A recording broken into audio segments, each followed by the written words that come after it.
Hello, everyone, and welcome to SmashBoxxTV's podcast 292.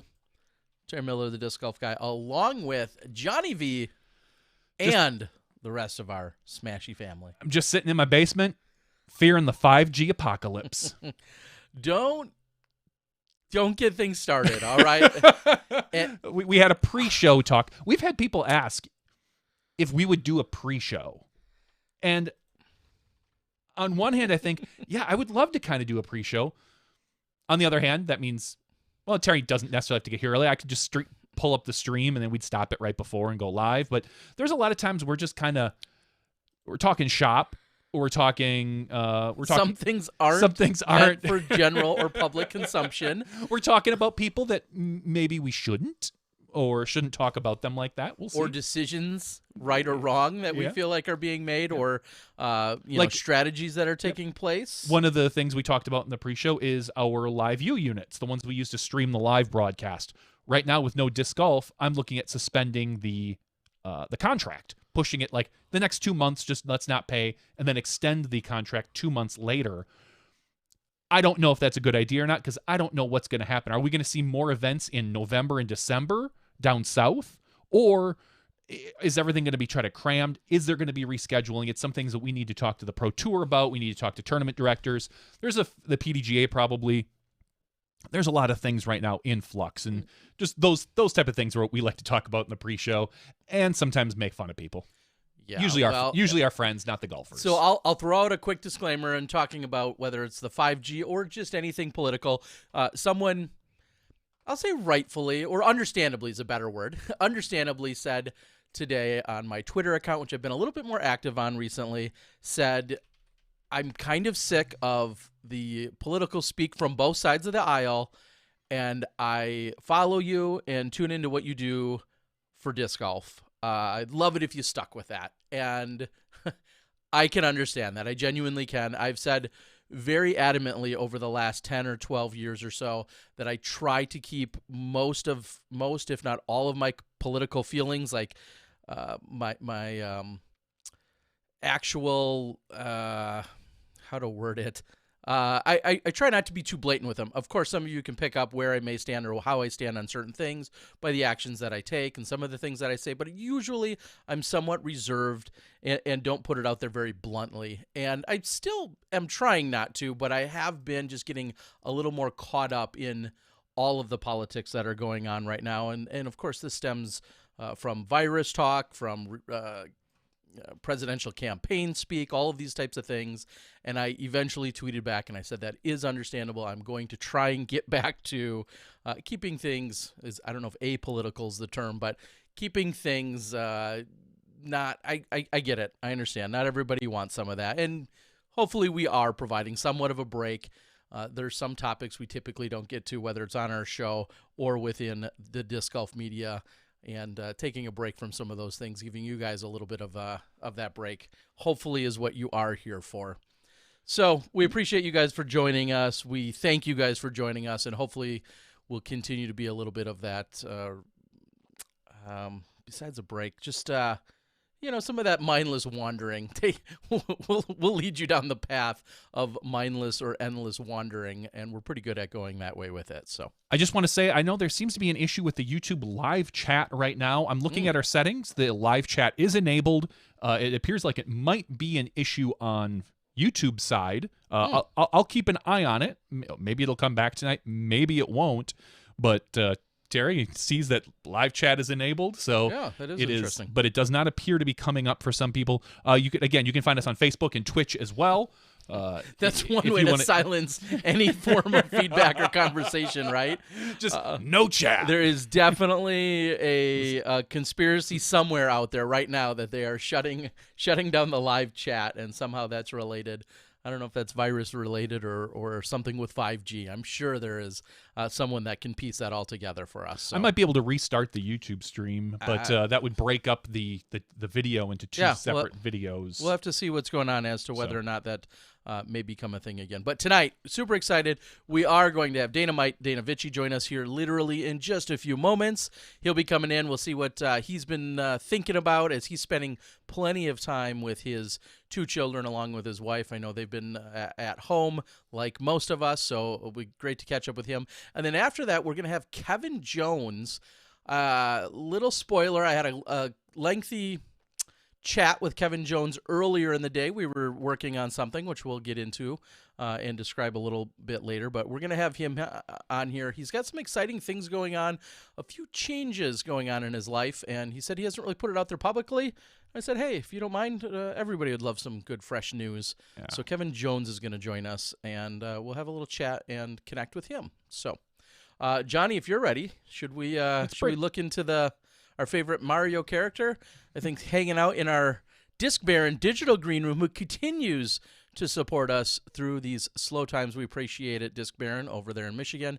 We're going to welcome to the show now, Dana Vici.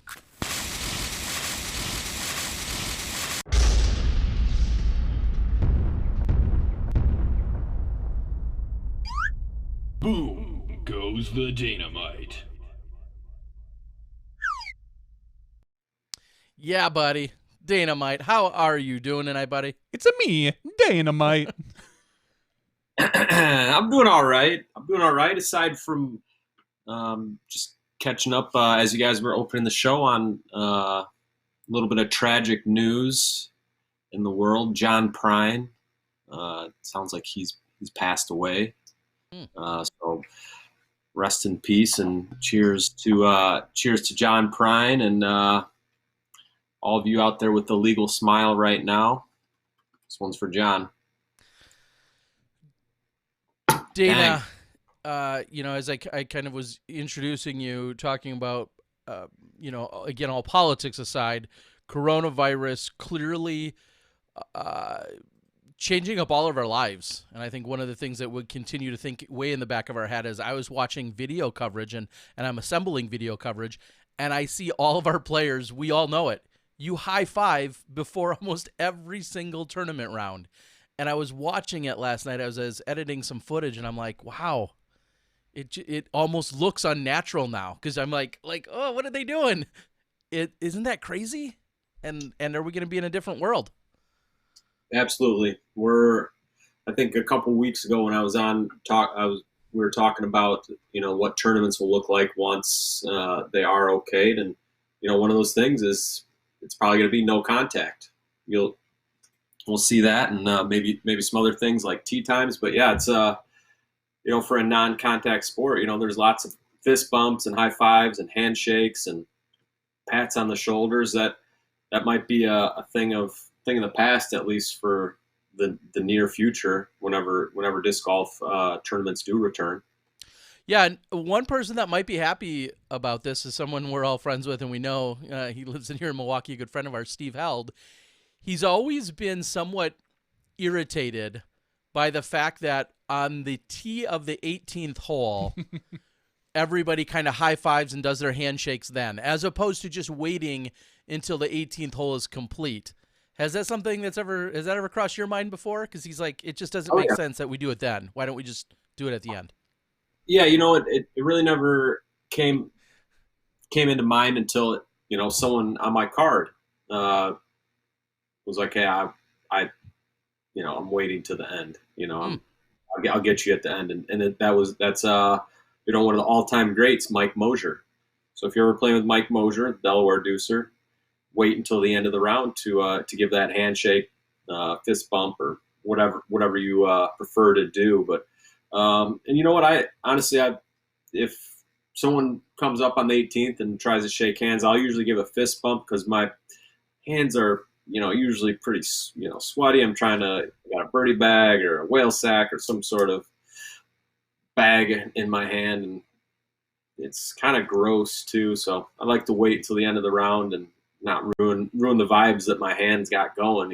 Especially if it's a good round. I don't want none of the vibes or sweat or whatever you got going on, because hey man, it's a long round. There's bathroom break. I don't know. But it does make sense. I'll give Steve a little bit of credit for this. It does make sense that you're probably going to do all of those things as soon as you complete the 18th hole. You're going to shake hands, you're going to hug, you're going to count up the scorecard. All of those types of things are going to happen anyway. I don't know where that came about in disc golf, if that's at all unique to, in our way. I mean, I think about, before the 10th frame in a bowling tournament, would they ever,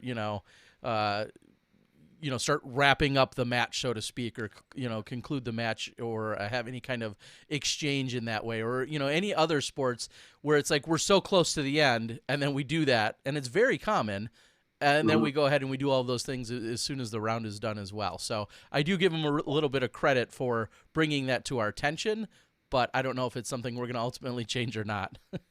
Yeah, and I don't. While we're talking about it, I don't like when someone be like, "Oh, great round, man." Hey, I got one freaking hole to play. What are you trying to? I got a weak brain here. What are you trying to do to me? I'm trying to make me double bogey this last hole? No, get out of here with that. Say finish strong, or just give a fist bump and a nod. You don't need to say good round or any of that stuff. Wait till the round's over when it's inconsequential. Okay. No, and I'm sure some people have thought of it from that perspective as well. Like, you're in a mental zone. You're thinking about the task on hand. You know what's up next. You just want to complete your round, and then you guys can go get slushies or hot dogs and hugs and all that, whatever you're going to do after the fact. But, get that 18th hole in. And what else annoys you, Dana? What other things don't you like that your card mates do for you? Oh, boy. Do you like it when someone retrieves a disc out of the basket for you, which may or may not continue? I don't. That doesn't particularly bother me. I always like to watch that on the post rounds. See who's grabbing discs and what I don't know. It's something interesting to see if someone walks past it or they get it. Is it a sign of respect, or are you just there and helping? Like, what is the story with it? But I don't feel strongly one way or the other. I might grab my buddy's disc, but Zach Melton's, I might leave his in the basket and walk away. Yeah, I mean, I think it does show a little sign of maybe either as you said, could be respect or just camaraderie, or it could be just purely out of I don't want to say not laziness, the opposite of that, or whatever, just to kind of help someone, like, oh, they don't have to walk the extra 3 feet, I'll just grab it for you, where you're just trying to help in that capacity. That's when you see players not do it for others, I think sometimes it jumps out at you more. And you're like, oh, okay, well, maybe they're not besties, or maybe they just have their own game face on, whatever the case might be. I say we make it a thing. When we're back in action playing tournaments, I'm going to get somebody's disc out of the basket, Kevin McCoy style. For those of you who don't know, explain it. He's a disc golf legend, Oklahoma guy, I believe. Lives in Georgia now. Works for Innova. Great player. One of the old school touring guys. But he has this move. I remember seeing it 13, 14 years ago, where he walks up to the basket, and if your disc is in the right spot, you can very carefully kick with your toe and catch your disc and pop it straight up and hole out that way. And he made a video the other day, kind of, I don't know, mocking touching baskets and all that, where he just walked up and sink, popped it right up, grabbed his disc and walked away. It was a good video. And that's a move that he's known for. If you've been around the game for a few years, like we have. So yeah, maybe what I'm hoping I get on. I hope I end up on a video card and I can kick somebody's disc out of the basket. Till you kick a hole in it, you somehow bend the weld or something, and then in the meantime, then the weld breaks, and then you puncture their disc all while trying to do it. That would be epic. I suggest everyone, maybe this could be the next challenge, the Kevin McCoy challenge. You go out in your backyard and see how good you can pop it out, but video your first try. It's a dangerous game, because I've been trying to master this over the years, because it's when you do it, it's amazing, but it has to be in the right spot, and it hurts if you kick your back. Yeah, you're kicking a solid piece of metal, buddy. It hurts a lot, but I think we got the next challenge. I know, but in full disclaimer, I have to say, I don't love the idea. I know it's just your foot, I don't love the idea of endorsing people to go out and kick the bottom of baskets. And I understand that they're hopefully well built, but there is a form of unnecessary abuse that's happening at that point too. Yeah, let's say your backyard basket. Don't go to the court. There you can do it. Booting baskets. I mean, your baskets might be pulled anyways. So, but if we're talking about punishing baskets, I mean, I guess we got to yell at Ricky with how hard he putts. I mean, he's going to bend a pole one of these days with how hard he throws some of his putts in. Yeah. Speaking of Ricky, so usually I'm on here talking about last weekend's events. So I decided to dig into the old PDGA.com archives for events that happened a year ago, maybe 2 years ago, maybe 12 years ago, that we would be talking about today. So if you guys don't mind, I'm going to go through a few of these results. Is that maybe see if you guys can recall the winners? I've got 3 tournaments, so it's not a lot. It's not a big game show or anything. Just something fun to look into the past and remember the times when we were playing and watching. I think actually that's a really clever idea. And remind me if we don't touch on one of them.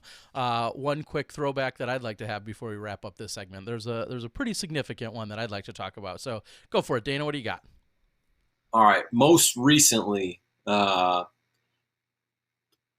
31st to April 2nd, 2017.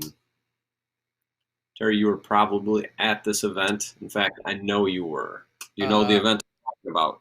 Yeah, I'm going to guess that would be Nick Hyde Memorial. Ooh.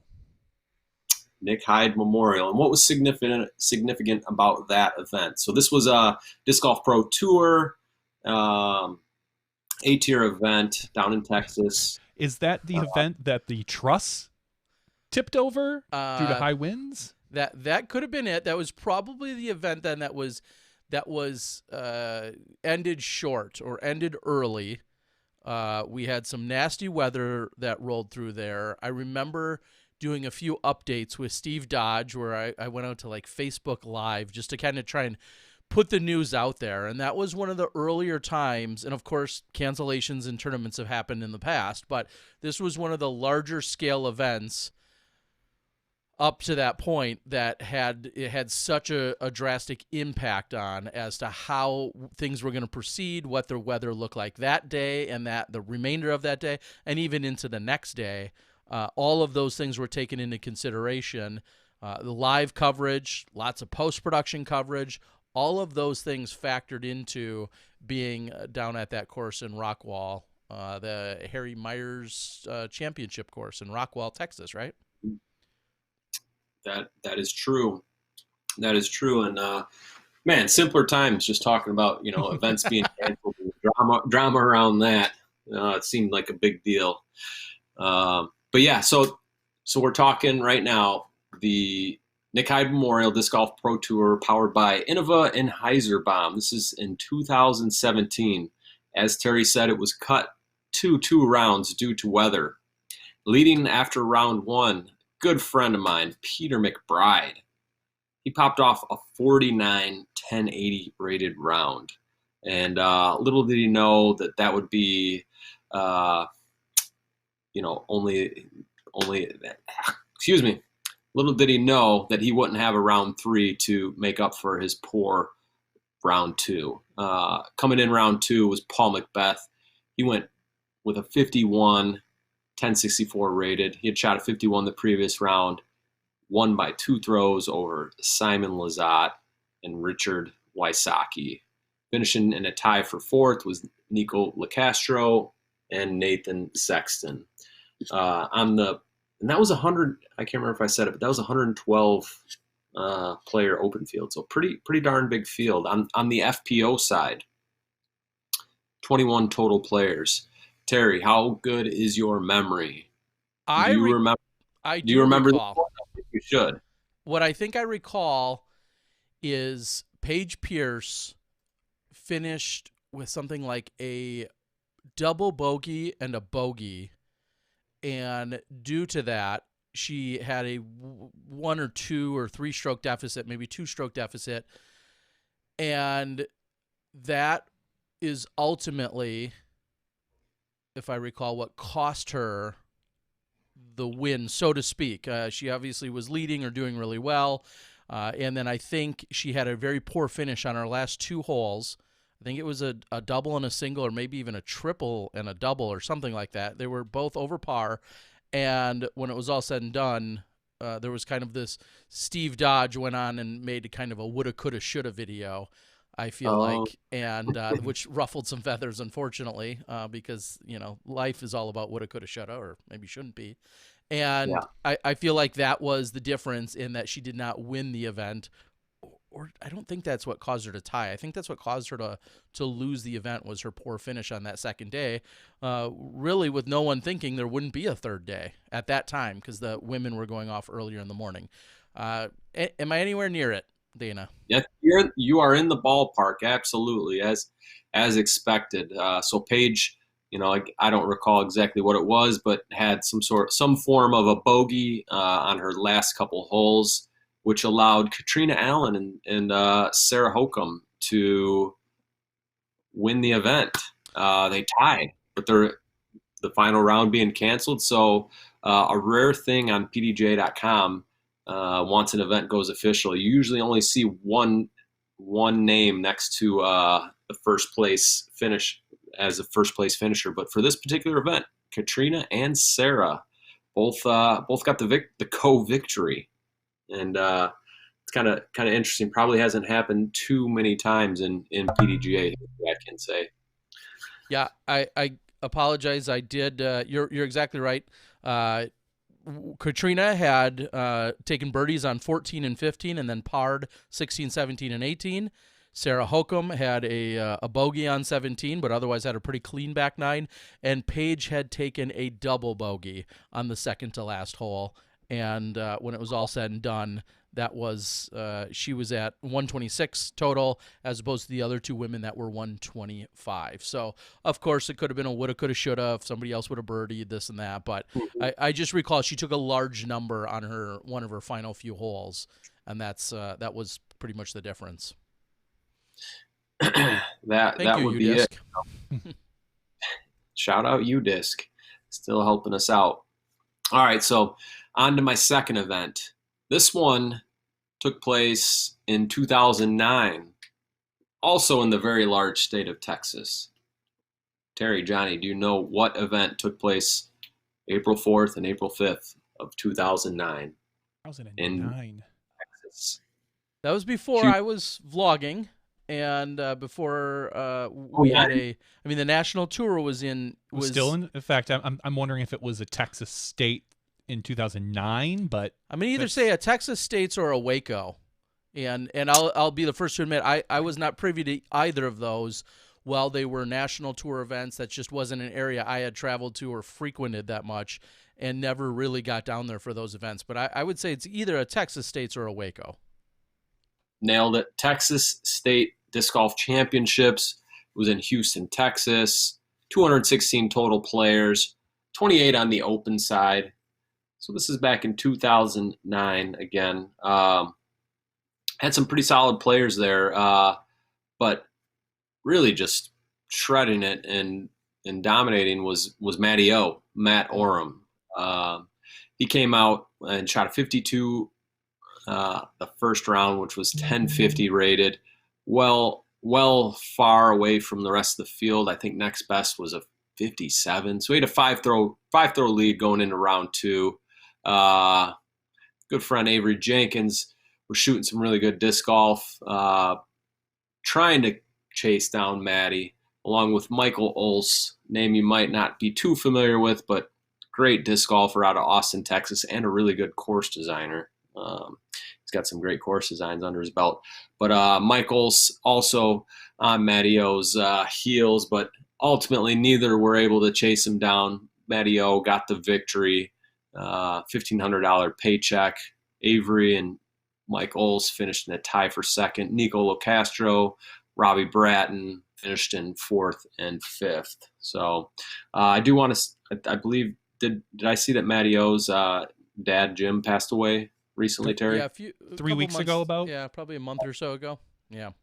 All right. Big hug, Matty. Love you, man. Sorry about your dad. on the FPO side, it was only 6 players, but had some heavy hitters.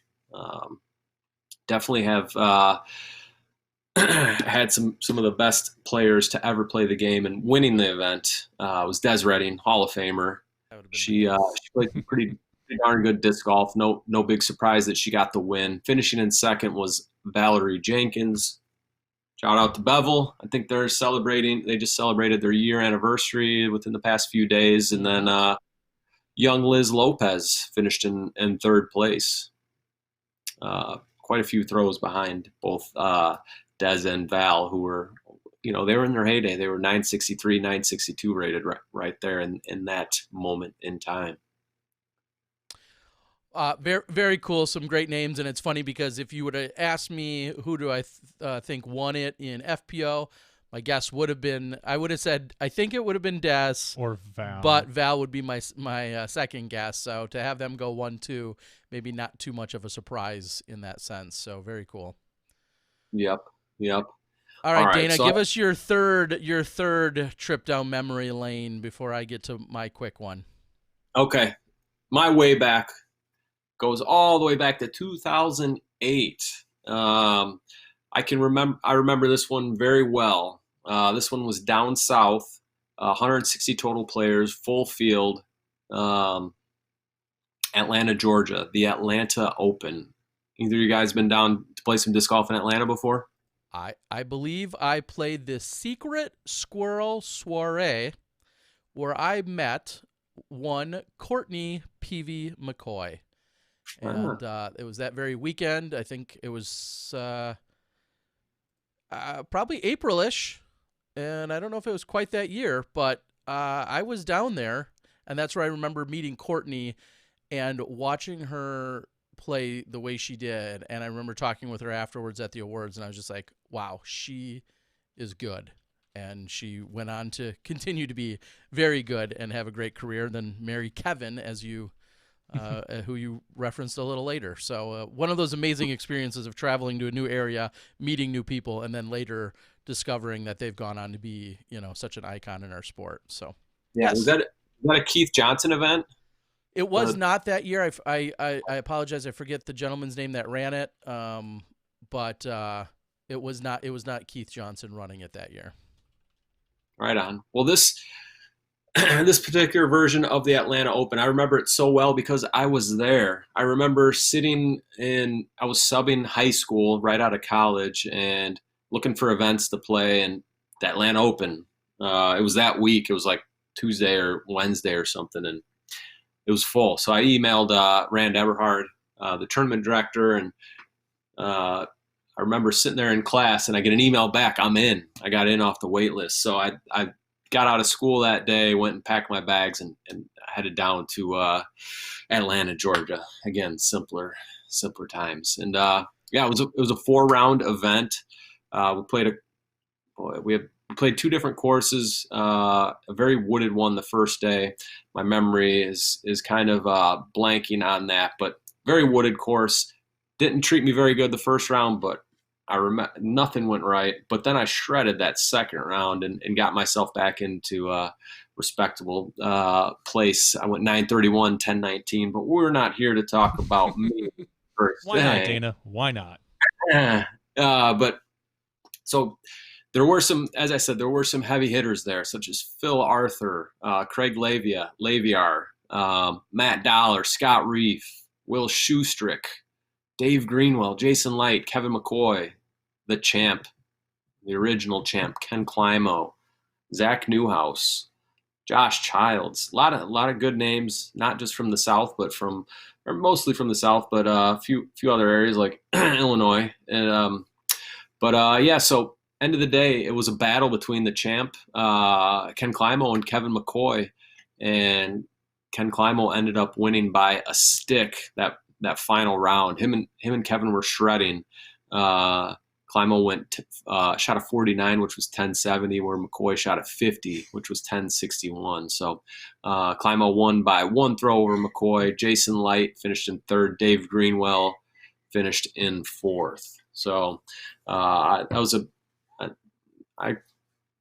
simpler times again. That was a fun weekend, just hopping in the car, heading down to a place I'd never played before, and hanging out and having a darn good time while doing that. I think I stayed with Matt Peckham. I think we got a hotel together. But anyways, on the FPO side, Terry, any guesses who won the Atlanta Open that year in 2009? Now, there were some good players at this one. There was only 6, but it was an A tier. So this is 2004? No, 2008. Okay. 2008. In that neck of the woods at that time, it wouldn't have been. I think at that time it would have been just off. I was going to say a Leslie Herndon or a Leslie Todd would be someone that I would throw there, but I don't think she was on the tour or had been off the tours already. I'm going to go with Courtney McCoy just as a default answer of what I just said minutes ago. Very close. It was a Courtney Peavy. Whatever. Same person. Yeah, I know. You're half right. Nice, but nice. That's a good poll. Yeah. So Courtney ended up winning. Playing some really good disc golf. She went 940, 949, 968, 943 to beat Carrie Berlager by a throw. Future world champion Sarah Stanhope, now Sarah Cunningham, finished in 3rd place. So some legends of the game there on the FPO side playing in the 2008 Atlanta Open. Awesome. Well, that is a pretty cool throwback, blast from the past, trip down memory lane. It's so great to think about, to guess even in some of these eras or time frame, and to not be far off when you can throw out 3 to 5 names, and the winner was one of those 3 or 5 people, so to speak. And it shows you how dominant some of those players were. It tells you how long some of those players have been around, and how, the legacies that they've created for themselves, and the names that they were back then, and still names that we pull from and hear about and see where they've branched out into today. We talked about Kevin McCoy a moment ago, who, was a legend way back in his time with all of the wins, doubles, singles wins he had. And then, you see him go on to be on the PDGA board for a while, and you see him now as an employee at Innova. Like, to see some of these people's entire careers has been part of, I guess, the overall pleasure that I've had in being in disc golf for as long as I have, because there's so many of us that have all branched out into all these different facets of the game. It's pretty incredible. Kind of like when I saw a Dana Vici back in Bowling Green in 2006 or so. I think he was just about to go into the finals as an amateur, and I said, "Hey, you want to wear this shirt with my company name on it?" And Dana ran out there and did his thing, so it didn't win, but he wore it. So, very proudly wore it, T-Dog. Thank you. All that, even with all that hair. I mean, it took us a while to get the you get your head through the. Yeah, I couldn't mess my hair up before the finals. Come on, man. No. All right, so real quick before we get Kevin on the line, he's graciously waiting to join us. But real quick, a very significant date and throwback I'll throw out there, and we're off of the anniversary just by 2 days, but magical day back in April of 2014, Dynamite. Any idea what that might be?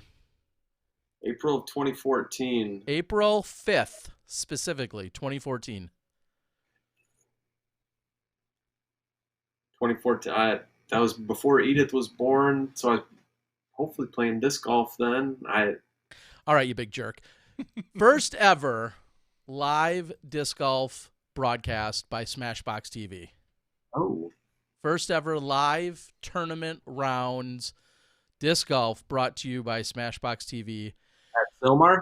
At Silmar. The Silmar Open. Huge shout out, love, as always, to our guys over at Legacy, Bamba and Stevie and Freddie and the whole crew over there. Yeah, that was our first ever live tournament round. And for bonus points, folks, this may come in a quiz later. For bonus points, we were 6 or 7 holes into the tournament, and someone aced. Right there, live disc golf coverage with one camera with bad signal. Live disc golf coverage. You remember who aced? 7 holes into our first ever live broadcast. My guess would be Max Nichols. That'd be a good guess, but wrong. It was, in fact, Kyle Ekman. Ooh. Kyle Ekman carding an ace. And I was so giddy because all I was thinking was, oh my gosh, we're 7 holes into our career of live broadcasting as our own company, and we've already got an ace. Like, It's only uphill from here. it literally was an uphill shot too, It but was, it was awesome. And so, again, can't say enough about the Legacy guys. I mean, we learned so much. We also learned just how much Signal struggled at that one particular park. We've never been back there live since then. The things that we learned the hard way, and a lot of things, and it's been a lot of years of learning the hard way, but it was April 5th, 2014.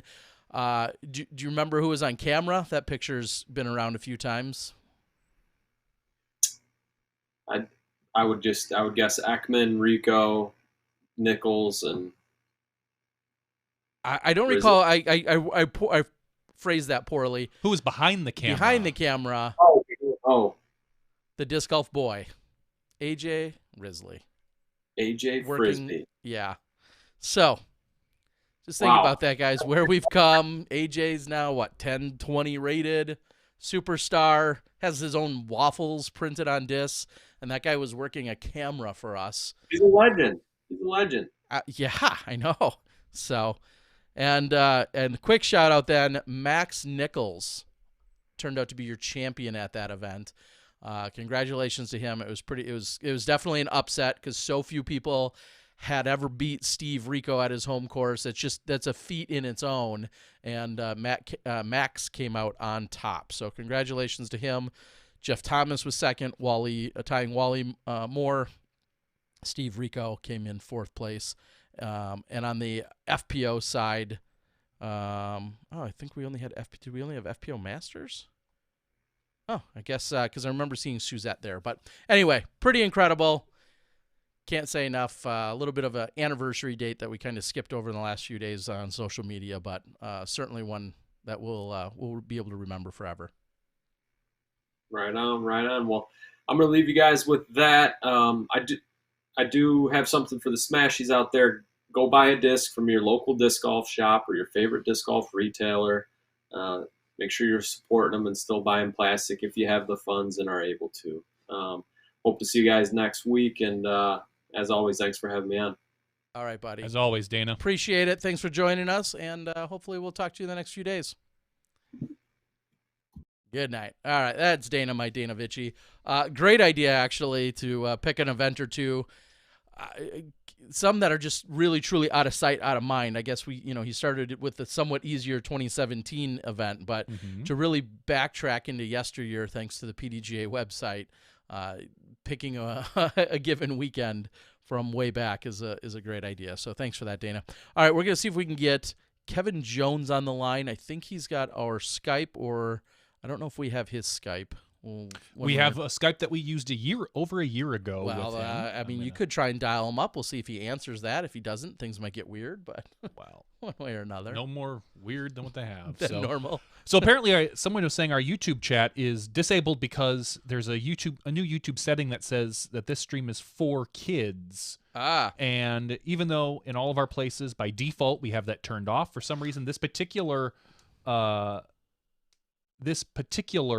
stream was flagged for kids, so we're very childish. I knew that, but that's kind of a side note too. Today I was looking through some of my very old YouTube vlogs, and the setting by default also changed itself. That's something they implemented on YouTube not too long ago, kind of this like global setting of is it appropriate for kids or not, and the default is to say that it's not. And so I was in there manually changing my old videos from 10 years ago to changing them to clicking to yes, they are appropriate. You don't want to do that. You want them to say that's right. You want them to say they are not appropriate for kids. Maybe I was doing it that way then. I don't recall, but all I know is I was going through it. I'm like, I thought I have a global setting here on my actual YouTube backend. So it might be something on the back end that they're doing across some channels. So we'll have to see So that's what you believe is the reason why this one is not coming through. Yeah, correctly. we've seen a couple people say that if they load it up in their phone and they try to click on it, it says it's disabled because it's set for kids, even though our default is set to no. Yeah, Every other weird. stream we've always set to no. For some reason, this one was set to yes. So we'll get that maybe taken care of in the after show because we'd probably have to restart the stream in order to do that. All right. Well, I'm going to reach back out to Kevin and see if he wants to just dial in. Would it be easier to try and have it reset right now or no, real quick? I'd rather not break up the show on YouTube. Okay. That works for me. I'll have him dial. Let's see if we can get Kevin on the board. So for now, we invite you guys to join us on the Facebook chat. Typically, we direct you to the YouTube chat, but if you want to join us on the Facebook chat, we can do that. And we'll see if we can get Kevin Jones, who is coming in hot right now. We'll see if we can get him here in just a moment. Yep, we're dialing him up here, so we'll have him in just a moment. And everything seems to be looking and sounding pretty good. We're going to have him join us. And without further ado, coming in from our Disc Bear and Digital Green Room, Kevin Jones. How are we doing tonight, Kevin? What's up, everybody? Thanks for having me on, Terry. Yeah, we're glad to do so. Yep. Just a little quick backstory. I reached out to you a couple days ago and I said, hey, I've got some great bonus extra footage from the 2019 Memorial. And during that very first round that I covered, it featured yourself along with a couple other individuals. And I've heard a lot of people say they enjoy commentary from you. And so I thought it would make sense to reach out and give them 50% of what they love. We'll give them your commentary along with mine. Maybe it'll balance out. But so thank you for that. People are going to see that in the next day or two. How you doing, man? Good. I mean, about as good as I can be doing. I'm a pretty competitive person, so not playing any tournaments kind of stinks, but I'm still enjoying it. Are you doing anything to fulfill that competitive need right now? Are you challenging yourself at putting competitions? Are you online playing video games? What's satiating your competition right now? Both of those are yes. Both of those answers are a yes. But like I guess the most competitive thing that I've kind of done is like a one-on-one with a local here where I am right now and like giving them strokes per rating. So like say their rating's 970, I'm 1030, give them 6 strokes for 18 holes and then battle it out. That's about as everything that I'm doing at least. And how's that been working out for you or him? Actually, I've been on the losing end of that mostly. Okay. I mean, you got to that's a perfect use and application of our ratings. I know a lot of people say they have their challenges or whatever with them, but seems like a pretty great way to at least get the handicap conversation started, doesn't it? Yeah, definitely. I mean, a lot of people wouldn't really want to play me heads up and for no strokes.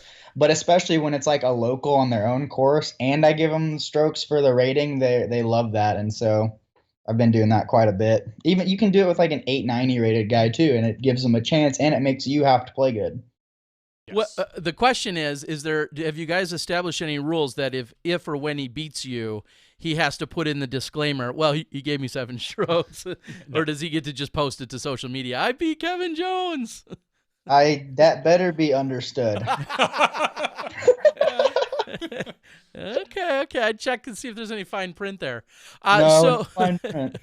So where are you right now? And what's the, I'll say the social atmosphere in terms of, COVID and all that stuff. Like, where are you and how are people in your area reacting? Yeah, fair enough. So I actually am kind of in the process of moving from Fort Smith, Arkansas to Columbia, Missouri. Columbia, because my dad he was a high school football coach, and he, after 15 or 16 years and really successful years at Greenwood High School, he took a job at Missouri University. So he's now like on a college coaching staff in the SEC. It's like a really, really cool deal. He's pumped for it. Obviously, everything's on hold right now. But for that reason, I've been moving to to Columbia. I say quotations because I don't think we really have like plans to buy property yet, but he has an apartment given to him by the school so that he can, get to work and whatnot. And so I've just been staying in that. It's a 2-bedroom apartment, so it's nice and relaxing. Wow. So That's impressive. That's really, really awesome. yeah. So It's so congratulations to your dad, first and foremost. Thank That's you. awesome. Has that always been a goal or a dream of his to work where's kind of the end goal, if so, as to where he wants to work himself into as a coach? Yeah, I mean, it's definitely like a goal of, I'd say, any high school football coach. It's just like, honestly, it's really hard to jump from high school head coach to college, whatever. Like a lot of the times, it's just that colleges don't really do that for the most part. In order to get in college, you have to have experience in the college level somehow, which he has had experience, but still like jumping from high school head coach to college assistant coach is an awkward jump that it doesn't happen all the time. But the head coach of Missouri is a good buddy of my dad's. And so he kind of like created a job for him. And in my opinion, he kind of did. The job's assistant or senior assistant to the head coach is the name of his title. Awesome. Well, that is really cool to hear. Now, when you're talking about moving over to this area, and we're looking at one of the greatest courses in the country. People talk about the Harmony Benz course being one of the greatest ones out there. What do you think that means for you and for your game, if anything? Yeah, well, it's really cool to be here and playing the course. I've had people begging me to come out here and play it because they just want me to see it, and like they swear it's such a great course and everything. And it's kind of Columbia has never been in my path of travel actually. So coming out here and getting to play it is incredible, and it's pretty big time for my game. It's a course that I could probably if I wanted to score the best I possibly could on it, I would throw sidearm after sidearm after sidearm. But in order to get better, I can throw really difficult backhand shots that I'm not, we kind of talked about on commentary today, that I'm not very good at. And so it has opportunities for me to really improve my game in certain aspects. Now, I'll be the first to admit that I had to do a little bit of geography here thanks to Google Maps. You're looking at moving. That's about a 7-hour difference that you've moved to the north, and it looks like you're about almost exactly 2 hours straight east of a absolute disc golf mecca in Kansas City. Do you see yourself at all? I know you're pretty much on the tour, but do you see yourself dipping into that Kansas City area a little more now? Actually, that's great news that I haven't really thought about just yet. So I've never played in Kansas City either. So knowing that it's 2 hours away, I'll make a trip over there really soon and check out all those epic courses that I know are amazing. I just haven't really had the chance to see them yet. Yeah, and again, I know with both your dad's position, along with everywhere where we're at, the fact that there's maybe this newfound excitement, but you can't go out and fully experience it all yet due to the conditions of things. What have you thought about when the tour gets started up? And I know it's kind of an awkward question because we don't know when, but is there anything about the tour that has put a new perspective on it for you when it does kick back up, or will that just be dependent on where and when that is? Can you rephrase the question? Yeah, it was very long and convoluted. So the better way to word that is, what will be your perspective when you get back out on the tour? Has anything changed? Have you reflected internally about anything, how you do things, how you travel? Will you have any fresh perspectives heading back out on the tour? Yeah, so if we were to get out again this year, which I don't know if I'd put my money on that, but if we were, I believe it would be pretty stressful time because you won't have much time at all to make anything of your 2020 season. And I've already had a questionable start. Although if you look at my history, I've always had a questionable start at Memorial and Waco, but still less time to catch up, a little bit of stress there. But then again, having all this time to practice and everything can relieve a lot of that stress. Yeah, and I guess we'll have to see, again, depending on when things start, are we going to be concerned about having a Pro Tour champion for the year? I mean, if it's only 3 stops or 2 or 4 or whatever, will some of those titles kind of be adjusted or ultimately just washed for, the entire 2020 season? World Championships in June, I guess that goes hand in hand with what you just said. You're not holding your breath, huh? No, I don't really think so. We haven't seen much improvements yet. I'm not an expert by any means, but like I said, I wouldn't put my money on it. What does this mean for your dad and his position? Are they talking about how they're going to do things offline before any school season even starts or anything like that? There, I really don't really know. I do know that he actually mentioned like yesterday or something that they were kind of having doubts if they were going to be able to play football this year. And if that were to happen, like they'd have to make cuts on the coaching staff and stuff. So theoretically, we don't know what could happen. He's not like extremely high up on any totem pole either. Although I know he'd probably do the job for free if they asked him, but still, like we don't know. I know, right? Yeah, don't tell anybody. Don't tell anybody. Yeah, that's just so much uncertainty, of course, and we don't have to beat that dead horse as we're all feeling it. So let's switch gears just a little bit. From what I've gathered, a lot of people have really enjoyed, and you and I haven't worked together on commentary, but I know you've worked with, I think, Central Coast primarily. Is that right?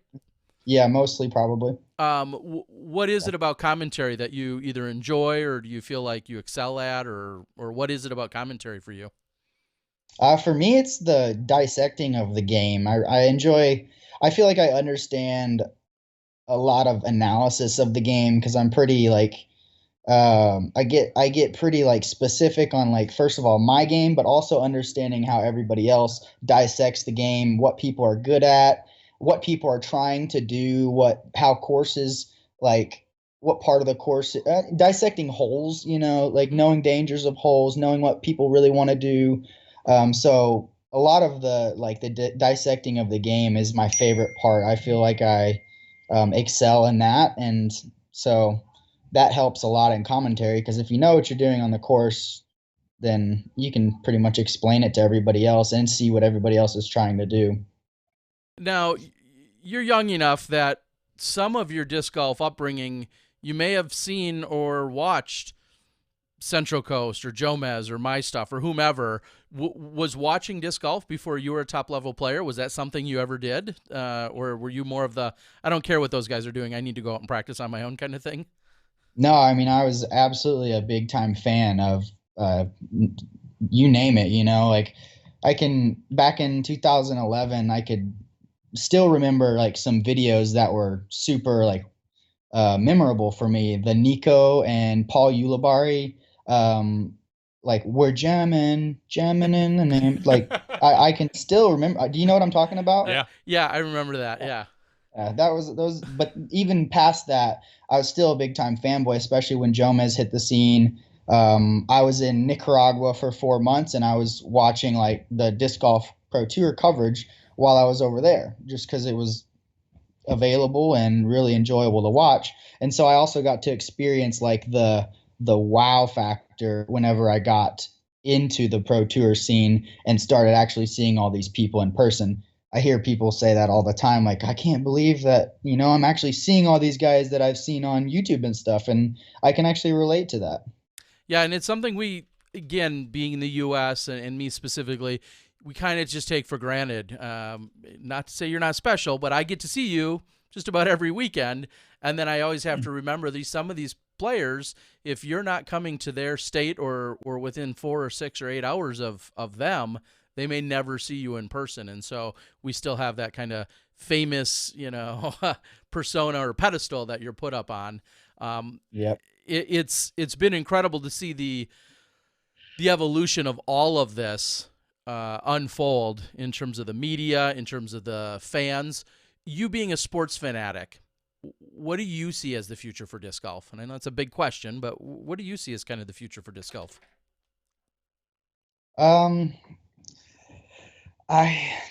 The future for that is a big question. Like I definitely imagine like what everybody else kind of imagines whenever we see golf coverage of like certain holes highlighted, a lot of different like jump arounds, and like this guy's putting for birdie here. Once that's immediately done, you go to this guy's drive, but then also like being able to, not even be necessarily, because you can't do that perfectly live. You have to make cuts and then be able to spontaneously like put that cut in order with some kind of high production that I don't understand at all. But yeah, like the kind of thing where they say, here, check out what just happened on hole 7 with blah blah blah, and then they cut to that, and being able to like morph that is kind of the future that I see. Mhm. But I also have to say that I'm really happy with the live coverage that I am seeing currently, especially when we were doing like whenever the men were walking down the fairway, we could cut to the female highlights or even chase card coverage and stuff like that. I thought that was phenomenal. Yeah, and I think, what you're talking about is basically being able to, have, first of all, a lot more cameras out there, and then as they're capturing stuff, it has to get banked and then stored so that when there is a down moment or a shift in what's happening on the main card, we can efficiently switch to other cards or other action that was in the bank. And that's all, I guess, part of the overall growth and progress of Sure. Just coverage in general. coverage in the big picture, for sure. So it's crazy to hear that you haven't played in Kansas City, but then I rewind as I'm spitting that phrase out and think, you haven't been on the scene that long, so maybe it's not so crazy. What refresh everyone's memory? Like, how did you get into playing, and what was kind of your introduction to the sport? Introduction to the sport was church camp, 2008 probably. And then for my birthday that summer, we went to Academy, and my dad, for my birthday, I picked out some discs, obviously like the Epic because it's cool. Like, And it's named the Epic. It's epic. I know. It looked so fast and dangerous. I had to get that. So that was my first disc. That was a mistake, but I realized quickly that this boring looking QLS or whatever Millennium disc flew like 20 times better. So that was that. And then by 2009, I found the local league. And once I found the league, I accidentally found them out on the course playing. And once I found that, it was like I kind of shot off big time because those guys immediately showed me what's possible in the game. How putting can be like so consistent and aggressive almost. Like I remember this guy named Roger Knight would just bang the disc in the basket. And I'm like, okay. And so immediately I started putting super hard myself. But and then I actually stopped playing in high school entirely. I played football, basketball, and soccer. So kind of totally took myself out of disc golf. And then got back into it in college when I had a much more free time, and I realized that I could, if I played good, make $300 to $500 on a weekend just by like showing up and playing as hard as I could. Once I really started showing like high potential again in college, Pro Discus approached me and said, "Hey, we would like to get you out on tour. We can give you an RV and we can help you pay for gas." And that was when when they said that to me, I had already planned my trip to Nicaragua, so for 4 months. And so I told them, well, I can't really cancel this plane ticket that I leave for in a month, but once I come back in June, I'll go right out. And they were totally cool with that. And so I went to Nicaragua for 4 months. Like I said, I watched a bunch of the coverage and was super jealous of especially missing Jonesboro, the tournament in Arkansas. And came back and immediately got out on tour when I got back in July. And never looked back, right? Never looked back at all. I ended up playing really good at USDGC that 2017 year. And that was, once I did that, I found out that I could do it. So I guess talking about sponsorship, I have a question that maybe you don't even have an answer to. Are you in your second year of your Prodigy sponsorship, correct? Yes. And it was a 2-year agreement? 3-year. 3-year agreement. Okay. If we don't play disc golf this year, is this going to count as a season or a year in the contract for some people? Has anybody addressed that with you? I mean, does that, I mean, I would assume someone like Prodigy thinks, okay, I want to get 3 good years out of him selling his, you know, I think you have an H1 coming out sometime soon, a 400G H1, if I remember. F1. F1, sorry, thank you. And have you heard anything about any sort of talk like that?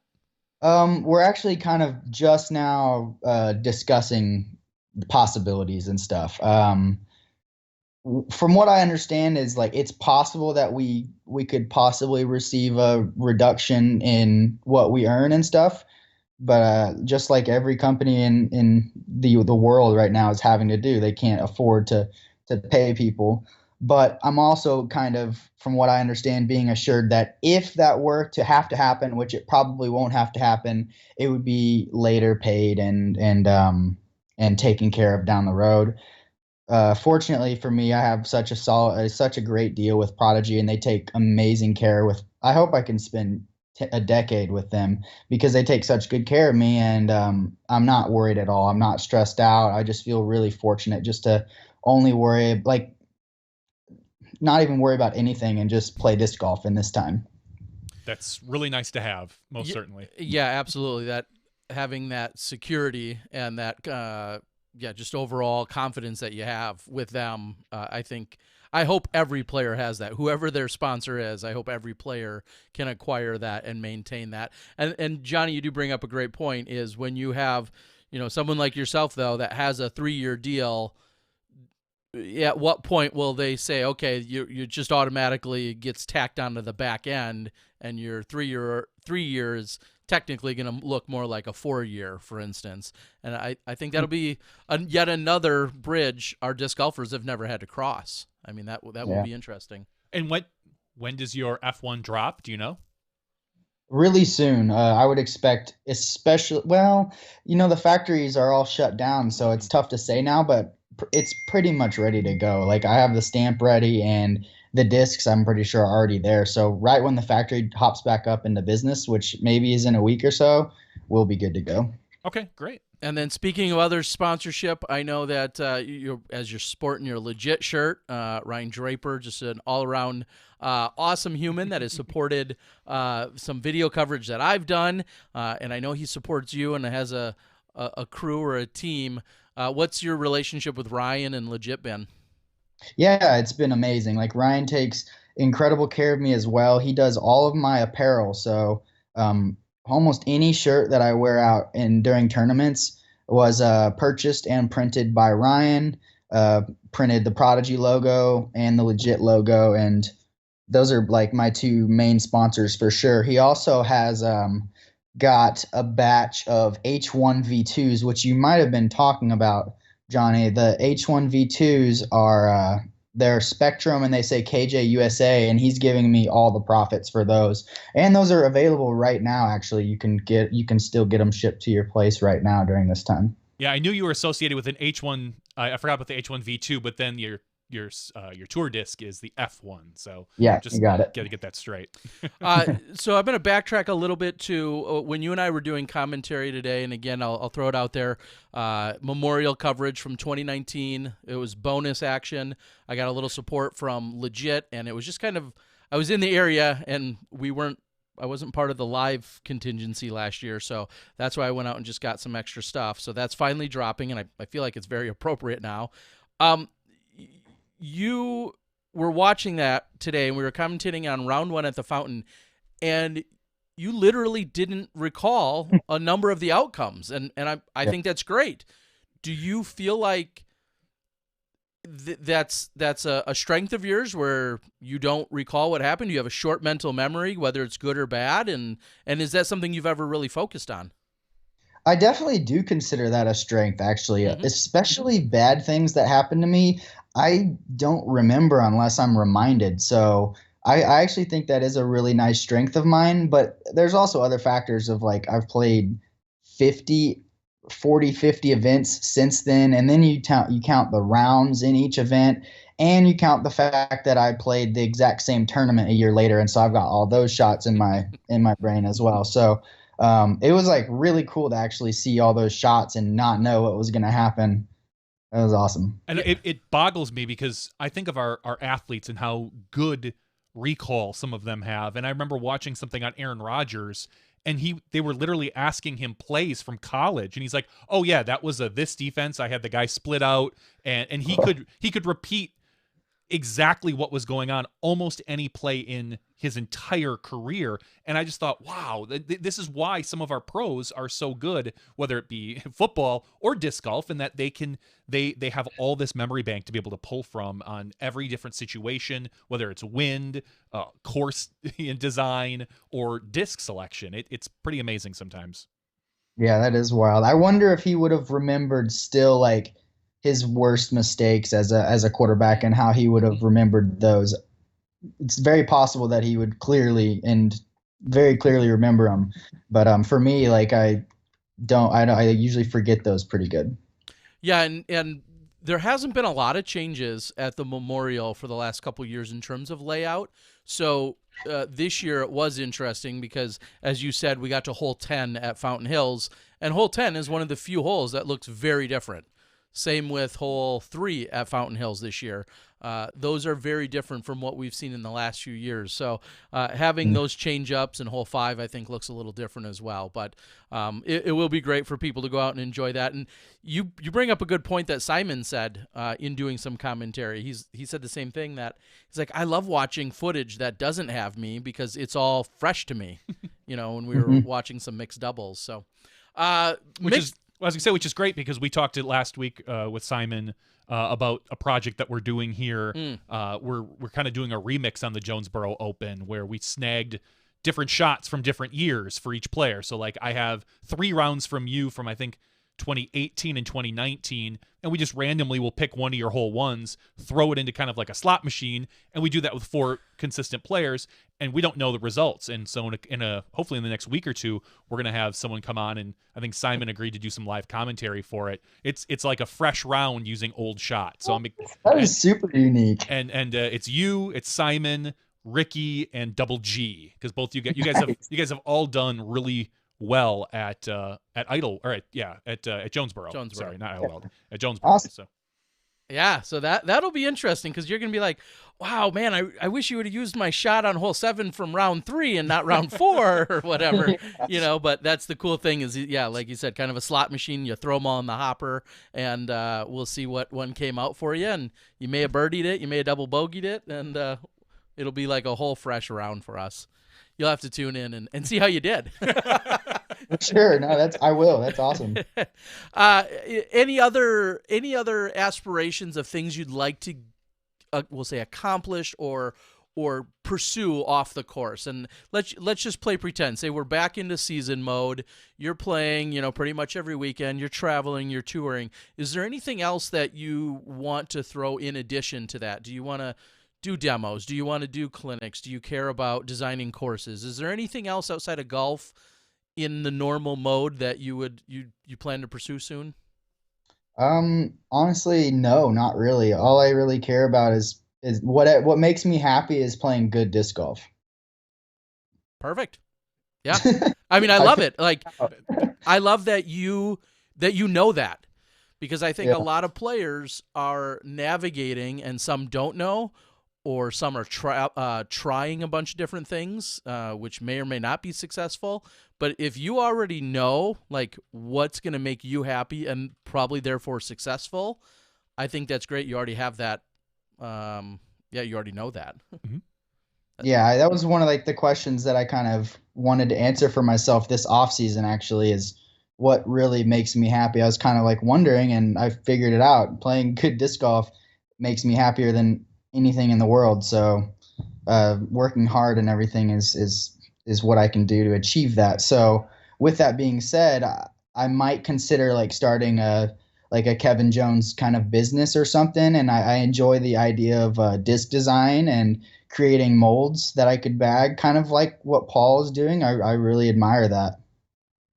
Again, going back to your just overall athleticism and sports background, what do you what have you been most surprised about in terms of how the game has shaped and molded in these last few years? You just mentioned Paul McBeth or a Paige Pierce who's made a major transition, but is there anything about our game that's been like, wow, we're progressing along nicely? The Pro Tour change is a really positive thing that sticks out to me. I think Jeff Spring is doing an incredible job of like answering to the players, but also the fans and the future of the sport, as well as Todd Rainwater. I think they are extremely positive changes for the sport. And also, like I said, I'll say it again, the live coverage has impressed me big time. I can sit there and watch the whole 4-hour live coverage right now and enjoy every minute. Yeah. Now, do you like that? And this year has been unique. It's primarily focused on the men, and then the women come in roughly as you guys, the lead cards at the halfway point, and then we're able to watch the lead card of FPO finish out once the men are done. Do you feel like that's a good way to kind of share those eyeballs, or do you have any other insight on that? I don't really know. I think it flowed really good last year whenever they had the women in between the walk up of the men. But also we haven't had hardly any time to like perfect the art of what we're doing this year, so it's tough to say. Yeah, fair I know enough. it's going to be really strange when we finally do get back into gear, whether that's next year or even if later this year. It's going to feel almost like a whole full restart and like almost starting from scratch. Even though we have 2 events under our belt, it's going to be everybody grinding those gears again, saying, all right, how was this best done? Mm-hmm. Again, very hypothetical, I realize, but what would be the perfect amount of a timer, I guess? If someone said the tour is going to start back up on this date, what's like the minimum amount of time that you want? Maybe that's a better question. What's the minimum amount of heads up that you want before the tour kicks back off? The minimum amount of heads up, I mean, a few weeks, really. Okay. Like, most of us are sitting around waiting for the call. So I don't think we need like too much of a heads up when we know. It'd be nice to yeah. I mean, as soon as possible. I don't think we would mind much of a quick startup. If they said, "Hey, we're playing next week," I think we would all be like, "Let's go." It'd be great to have like little trackers as an overview on the country, and then just everyone's touring vans just all converging all to arrive, in the Northwest or wherever that's going to be. I'll work on that. I've got Find My Friends on the iPhone. I'll friend everybody in the tour. A lot of them have iPhones, and we'll just make that happen. Watch that. Now, it's awesome. Crazy. People are spread out everywhere. Some people, either are home or have created new homes and new places. I think of what Paige and Nate have kind of done and found their own new place to set up camp. Who have you kind of kept in touch with, or is there anyone you talk to on a really frequent basis about what's going on? Not a whole. It's tough. It's not very relatable. It's not even like a summer break of school, because when you're in summer break, your friends are all in the same city as you, so you can go hang out and do stuff. But all of my friends are in different corners of the United States, so we all pretty much do our own thing, and we know that eventually we'll all be back together and hanging out again. But other than like a few phone calls to like Austin Hannum or Seppo, that's really about it. I've been hanging out with Jake Hebenheimer here in Columbia. That's been fun, and Tom Gilbert, or Tom Gilbert, not Thomas Gilbert. Not the Canadian, eh? Yeah. So outside of competition, what would you say is the number one thing that you're missing, that eats you up, that's not part of your daily or weekly routine outside of the sheer competitiveness?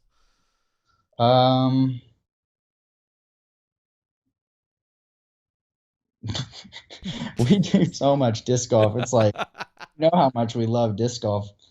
I cannot think of anything. Okay. I was going to say like flipping through new discs or your breakfast routine or a workout. Nothing in particular jumps out. You miss it all. No, of those things, I can do all those things at home. I've been doing Uber Eats like crazy, so it's like it's not too bad. I everybody's still doing takeout. It's that's pretty cool. But yeah, I can't think of anything that like I'm like, darn, I can't go do that right now. Okay. Well, I was gonna say, I was thinking about when you're traveling with people, like, oh, I love it. Every morning we get up and me and so have coffee, or we have a shake every morning, or those just types of things that we don't have. The tour, everyone's sprawled out, and it does feel weird, I'm sure. Yeah, probably just like the week to week different course like surprise. Yeah, and speaking of that, you're in just new course discovery mode more often than most. And I Mhm. say, Ricky's played a ton of courses, Ulibarri, so on and so forth. A lot of these guys who have been playing, maybe twice as long as you and have been touring for quite a long time, most of these courses are kind of even second nature. You're still learning new courses, aren't you? Actually, yeah. So I'm surprised I really even mentioned that because I've been playing a new course almost every other day. So exploring all these courses around here has been really fun, actually. Like some short, wooded, fun courses and other really awesome, difficult courses. Any shout outs or any one in particular that's like, wow, this is a little bit of a hidden gem that maybe people wouldn't otherwise know about? There's a course that I actually haven't even played yet, but I just know it's going to be amazing. It's called the Dam course, and it's in Jeff City. So that one I'm looking forward to. I think that's Jake Hebenheimer's home course. I know I'm going to absolutely love that one. Okay. No, it's been really interesting to see the people that are discovering either their new areas to go play, or how about challenges? Have you participated in any? Do you chuckle at any? Do you see any online? Whether it's a page, an assignment, or it's a league of any kind. Is there any online challenges you've seen? I haven't done any online challenges yet. Okay. Okay. Um, I just haven't done them. One thing that I am looking forward to is like little one-on-one match play brackets, which is I think pretty feasible given the circumstances. Though that's what I kind of that's like the feeding my competitiveness right now. I know. Have you seen any guys doing that? I do, and I usually see it in more of a putting style, and I'll talk about that a little later in the show. We see a lot of the putting competitions taking place. Either they're over like Zoom, or they're individuals getting Facebook Live together, or whatever, Facebook yeah. Live. I know those have been happening, but I haven't seen actual rounds of golf in that style, and that's one thing that the Pro Tour initially said as soon as they talked about not getting large amounts of people together. They said, what if we had an exhibition match where we just got Kevin and three other players that are in the area, along with the camera crew, and then went out and provided a live version of that. Is that fair to say that's something that would interest you? Oh, that would be amazing. I would be totally down for that. Was really exciting whenever they brought that up. But I haven't heard anything recently of it. Yeah, I just think logistically with the camera crews being maybe back in their hometowns and people spread out, I don't know if that's something that will get back on the table or not. But Well, I know the Disc Golf Pro Tour released a statement talking about the different events, the ones that have been postponed versus canceled versus pushed, indefinitely, TBA. And they did hint at something in Emporia. We know that the guys at DD had wanted to do a match play as well, so maybe this could kind of combine the two. And obviously, we don't know anything yet, which I think is kind of weird, Jeff. I think it would be good to let your live crew know. But I think if we had a bunch of people come into Emporia as a really good, like, hey, this is a warm-up event once the handcuffs are off a little bit. Yeah. And by a bunch, we mean not too many, though. Well, that's what I said. Once the handcuffs come Yeah. off. Okay. Yeah. And now you're that much closer. If I do my geography, it's probably another you're probably 3.5 hours maybe to Emporia. If my geography is right, I don't know. You're gonna have to get out MapQuest. Kids still use MapQuest, folks. No, they don't. No, they don't. All right, Kevin, is there anything else you want to share with us before we let you go tonight? Man, I'm all good. Thank you for having me on, both of you guys. Yeah, absolutely. Again, I really appreciate you working with me to do the memorial coverage. I think tomorrow you and I've got another afternoon commentary date. We'll knock out another round of that, and then people will start to see that unfold over the next few days, and we'll get your insights from that event from last year, and we'll see how things go. And I guess we'll all just keep our fingers crossed that we'll be seeing you in 2020 action sooner than later. Yeah, I hope so too. And everybody out there, my discs are for sale on legitdiscgolf.com. Check them out.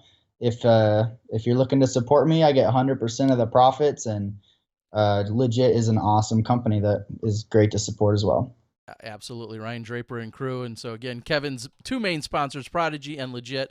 Make sure you check them out and support both those companies and Kevin Jones. All right, Kevin, stay safe. Wash your hands, do all the stuff you're supposed to do, and hopefully we'll be seeing each other soon, pal.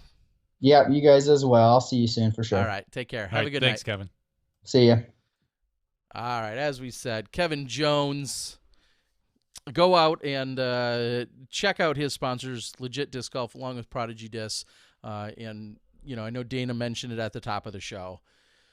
If you can afford it, if it's within your wheelhouse to continue to support some of these pros, we know that Maybe you're one of them essential workers. Yeah. Well, if that's some way you can spread the love and cheer or support is by going out and supporting them with a disc purchase, we know that they would greatly appreciate it. So the last thing I want to talk about quickly before we head into the after show, I'm going to just read it so I don't screw it up, which still doesn't guarantee I don't screw it up, but I do want to read. I was talking to Kevin about the leagues and the challenges and things that are going on. And over the next few weeks here on Smashbox, we're going to continue to talk about some of those. But specifically, I know that we're seeing the Junior Virtual Disc Golf Challenge that's going on with Eagles Wings. And each week we're... maybe we'll have Dana even take it over. We'll announce the winner from the previous week, and I think it's going on for 4 weeks. Mm-hmm. Dustin had reached out to me, and we're glad to shed a little light out there. So I'm going to read the putting league info. There's not a lot, so listen up. Eagles Wings, Kids Disc Golf, and Foundation are running a Junior Virtual Disc Golf Putting League. We are in the first week, and it will be a total of 4 weeks. There are prizes for each division, special appearances from touring pros, and random giveaways. All are welcome to join, and you can find the rules and a demonstration video when you join the group. And then the group is out on Facebook, and the group is shown again as the Junior Virtual Disc Golf Putting League. So wanted to share that with the world, and again, each week, as long as they shoot over the results, we'll be glad to share them. Like I said, we'll be taking Dana's role with the results each week so that we have something we can report on. Or if you want to tell us, how many donuts you managed to polish off this week, or how much your hair grew, you could probably send in some of those results. But the ones that matter the most are the Junior Virtual Disc Golf Putting League. You can find them on Facebook under that exact title, Junior Virtual Disc Golf Putting League, presented by Eagles Wings Disc Golf. You simply click on the join group button, and then from there you'll find the rest of the details. So big shout out to them.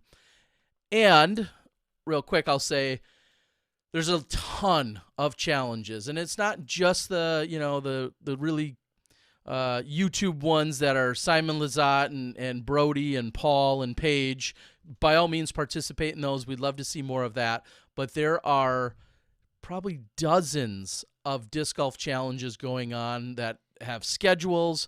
I'm doing my best. I want to kind of acquire all of the information for as many that reach out to me, and I would like to put them in one video and then timestamp them. So if you're interested in such and such video or this putting league or that putting league, I'm going to put all of a basic description for each of them in their own words for all of the different challenges that are going on, and that'll be a resource. So if someone says, hey, what can I get involved with? I can send you to one link on my YouTube page, and there'll be the 9 different challenges that are happening, and each of them will break down their own set of rules for you. So look for that to get released in the next day or two so that you can stay up to speed. And I'll admit, I got confused. Somebody would message me and be like, hey, do you want to participate? And can you put a word out for this league? And I'll be like, yeah, that looks great. And then the next day I'd get like 3 more requests. And I was like, wait, I am so confused. Is it the same league? Is it a different league? Yeah, is it different people, different promoters? No, everybody's got these great leagues, and I love that they're all going on. We love it. But I'm trying to help spread the information as clearly as possible is what I'm trying to do for you guys. So, Johnny, you got anything else before we close out the regular show here tonight? Not so much. Just notice if you are watching on YouTube that the stream will end as we try to set up the stream again to see if we can get the live chat back up and running and that crazy content for kid thing. Watch where you go with that. All right, guys, so stay here.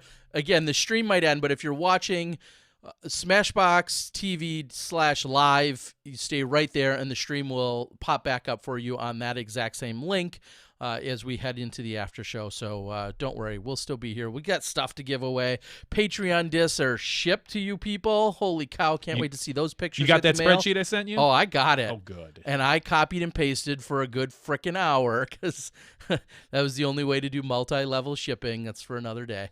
All right, guys, we appreciate it. Thank you guys for joining us as we continue to forge forward through our COVID-19/quarantine here in 2020. I want to thank Dana Mite for a trip down memory lane, and I want to thank Kevin Jones, along with all of his supporters and sponsors, as Kevin gave us some insight and broke some news about moving into a new part of the country where you may find him out in one of the highest rated courses if you happen to run into him. For Johnny V and myself, Terry Miller, the Disc Golf Guy, this has been podcast number 292. Stay right here. We'll see you soon when you step inside the Smashbox. Thank you to our $2 and above patrons. Your name is listed below in the credits. If you are interested in being listed as a producer in the Smashbox TV credits and supporting this and other fine podcasts, please visit patreon.com/SmashBoxxTV.